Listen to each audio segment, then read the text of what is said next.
Guysman ukil gugui faido guysman nugun dosini unaw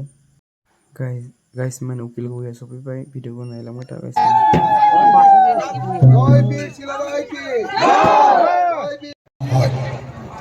হয় প্ৰথমতে কথাখিনি ক'বলৈ আৰম্ভ কৰিছো অলপ প্ৰথমতে মণি শংকৰক চিনাকি কৰি দিব লাগিব জানো প্ৰথমতে মণি শংকৰক চিনাকি কৰি দিব লাগিব জানো মণি শংকৰ মোৰ ভাই ৰাজবংশী মণি শংকৰ মোৰ ভাই মণি শংকৰ গোটেই জীৱন যেতিয়াৰ পৰা সি শিক্ষিত হৈছে জনা শুনা হৈছে তেতিয়াৰ পৰা মোৰ লগত আছে জানেনে আপোনালোকে জানেনে মোক যেতিয়া ৩৬ বাৰ জেলত দিছে তেতিয়াও মণি শংকৰ মোৰ লগত আছে জানেনে হয়নে তো সেই মণি শংকৰ ভাইক মোৰ নিজৰ ভাই মোৰ আপোন ভাইক মই আজি আপোনালোকৰ হাতত তুলি দিবলৈ আহিছোঁ মোৰ আপোন ভাইটোৰ কাৰণে মই আপোনালোকৰ পৰা এটা ভোট বিচাৰি আহিছোঁ ই বড়ো ল'ৰা কিন্তু একেলগতে গাৰো ভাষাও জানে ৰাভা ভাষাও জানে সব মানুহৰ লগত সাংঘাতিক ধৰণে মিলা প্ৰীতিৰে ই বাস কৰে হয়নে ক'বলৈ গ'লে এই বড়ো ল'ৰাটো সকলো জাতিৰ মিলনৰ সমন্বয়ৰ ই প্ৰতীক ই সকলোৰে প্ৰতীক ই বড়োও হয় ই গাৰো মানুহো হয় ই ৰাভাও হয় ই কোচো হয় ই ৰাজবংশীও হয় আনকি ই মুছলমান সকলৰ লগতো সমানে মিলি থাকে সেইকাৰণে মোৰ ভাই মণি শংকৰৰ কাৰণে মই 5 মিনিট 10 মিনিট আপোনালোকৰ লগত কথা পাতিবলৈ আহিছোঁ মই সকলো ৰাইজকে মোক 5 মিনিট 10 মিনিট কাৰণে পঞ্চায়ত নিৰ্বাচনত অংশগ্ৰহণ কৰিছোঁ আগতে মই সদায় আন্দোলন কৰি আছিলোঁ ভাবিছিলোঁ আন্দোলনৰ জৰিয়তে আমাৰ সকলো দুখীয়া মানুহৰ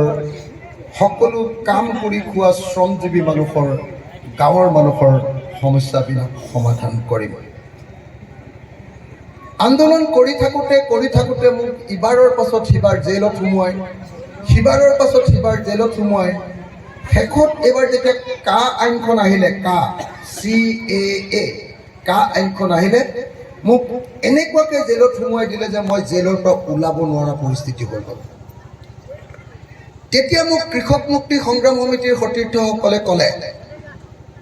যে অখিল তোক হিমন্তই আৰু জেলৰ পৰা ওলাবলৈ নিদিয়ে তই এটা কাম কৰ তই নিৰ্বাচনত অংশগ্ৰহণ কৰি দে মই ক'লোঁ মোৰতো মন নাই মই ইলেকশ্যন খেলিবলৈ মন নাই তেতিয়া ক'লে যে নহয় তোক নহ'লে ওলাবলৈকে নিদিব জেলৰ পৰা এনেকৈ ক'লে তেতিয়া মই চহী কৰি দিলোঁ ওচৰলৈ যাবলৈ নাপালোঁ মই জেলতে থাকিলোঁ মোৰ বন্ধুবৰ্গই কৈ প্ৰচাৰ চলালে আৰু তাৰ পাছত মোক শিৱসাগৰৰ মানুহে বিপুল ভোটত জয়ী কৰালে শ্ৰদ্ধেয় ৰাইজ এতিয়া বিধানসভালৈ অহাৰ পাছত মই এটাই কাম কৰি আছোঁ আন্দোলনৰ জৰিয়তে যিবিলাক কথা মই অসমত উত্থাপন কৰিছিলোঁ এইবিলাক সেই একেবিলাক প্ৰশ্ন এতিয়া মই ডাইৰেক্টলি মুখ্যমন্ত্ৰীৰ সন্মুখত উত্থাপন কৰোঁ মই কি উত্থাপন কৰোঁ আপোনালোকে চাব দেই মই উত্থাপন কৰোঁ ৰাভা মিচিং আশা কৰ্মীবিলাকৰ দৰমহা বঢ়াব লাগে ৰান্ধনীবিলাকৰ দৰমহা বঢ়াব লাগে অংগনবাদী কৰ্মী আৰু সহায়িকাবিলাকৰ দৰমহা বঢ়াব লাগে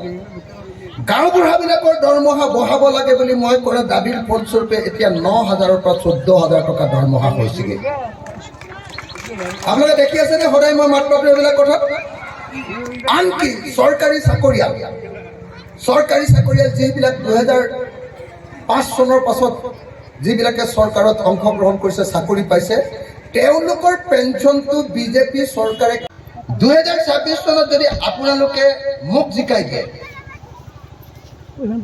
যদি জিকাই দিয়ে ৰাইজৰ দলক জিকাই দিয়ে আমি 4টা কাম আপোনালোকক কৰি দিম 4টা এক নম্বৰ কামটো যে যি মানুহে যি মাটিত খেতিয়কবিলাকে মাটি দখল কৰি আছে ভোগ দখল কৰি খেতি কৰি আছে যদি ৰবৰ খেতি কৰি আছে সেই ৰবৰ খেতিৰ মাটিখিনি, যদি ধান খেতি কৰি আছে সেই ধান খেতিৰ মাটিখিনি।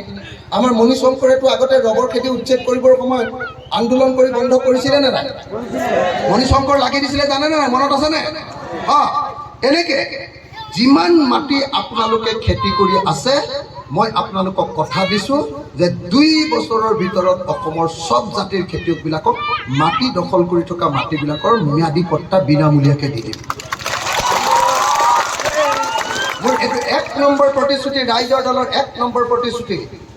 অকল মাটি দিয়াই নহয়, যিবিলাক পথাৰ বানপানী আৰু গৰাখহনীয়া সোমায়, সেই বানপানী আৰু গৰাখহনীয়া হোৱা পথাৰবিলাক আমি প্ৰটেকশ্যনৰ ব্যৱস্থা কৰিম। 2, 3, সেই পথাৰবিলাক যেতিয়া বানপানীৰ পৰা ৰক্ষা হ'ল, খেতি কৰিব পৰা হ'ল, তেতিয়াহ'লে সেই পথাৰবিলাকত চৰকাৰে হয় নদীৰ পৰা নহ'লে তলৰ পৰা পানী উঠাই পথাৰবিলাকত আমি ইৰিগেশ্যন, পানী যোগান, খেতিত পানী যে দিয়ে,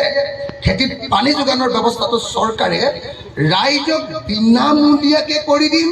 আৰু ৰাইজে যদি কোনোবাই নিজে পাম্প লগায়, তেতিয়াহ'লে সেই পাম্পৰ খৰচটো, ডিজেল বা ইলেক্ট্ৰিচিটিৰ খৰচটো আমি চৰকাৰৰ পৰা দিয়াৰ ব্যৱস্থা কৰিম। 3, 4, তাৰপাছত প্ৰত্যেকখন গাঁৱত মানুহবিলাকৰ খেতি কৰিবৰ কাৰণে এখন গাঁৱত 3খন 4খনকৈ ট্ৰেক্টৰ দিয়াৰ ব্যৱস্থা কৰিম চৰকাৰৰ পিনৰ পৰা। 5 নম্বৰ, যদি সেই মাটিবিলাকত আপোনালোকে বছৰত এবাৰ নহয় 2 বাৰ 3 বাৰ, এবাৰ শালি খেতি, এবাৰ বড়ো খেতি, এবাৰ সৰিয়হ বা শাক পাচলি, 3 বাৰ যদি খেতি কৰে, যদি 3 বাৰ খেতি কৰে সেই পথাৰত মানুহবিলাকে, তেতিয়াহ'লে সেই মাটিৰ খাজনাও ফ্ৰী কৰি দিম। আৰু খাজনা ফ্ৰী কৰি দিলেও কিন্তু এটা কথা, যদি খেতি নকৰি পেলাই থয়, তেতিয়াহ'লে কিন্তু খাজনা 3 গুণ বঢ়াই দিম। ভাল হ'বনে বেয়া হ'ব? মই এই গোটেইকেইটাক একেলগতে ইংৰাজীত লেণ্ড ৰিফৰ্ম কৰা বুলি কয়, ভূমি সংস্কাৰ। তাৰমানে এখন দেশত মানুহ ধনী হ'বলৈ প্ৰথম ৰাস্তাটো হ'ল নিজৰ খেতি মাটি বছৰৰ সকলো সময়তে খেতি কৰি মানুহজন ধনী হোৱাৰ ব্যৱস্থা কৰা। আপোনাৰ যদি ধৰক আজি ৰাভা পৰিয়াল এটাত 10 বিঘা ধান খেতিৰ মাটি আছে, সেই 10 বিঘা মাটিত যেতিয়া 3 বাৰ খেতি কৰিব, 10 পূৰণ 3, নিজে নিজে কিমান হ'ল? 30 বিঘা হ'ল। 30 বিঘা মাটিত যেতিয়া খেতি কৰিব, তেতিয়া আৰু মামাই হিমন্ত বিশ্ব শৰ্মাই আমাক অৰুণোদয় নিদিলেও হ'ব। হয়নে নহয় কওক? হয়নে নহয় কওক? হয়নে নহয়? উল্টাই আমি ক'ব পাৰিম বোলে মামা তই কিন্তু বৰ গণ্ডগোলীয়া মানুহ, লোকৰ পইচা খাই ফুৰে,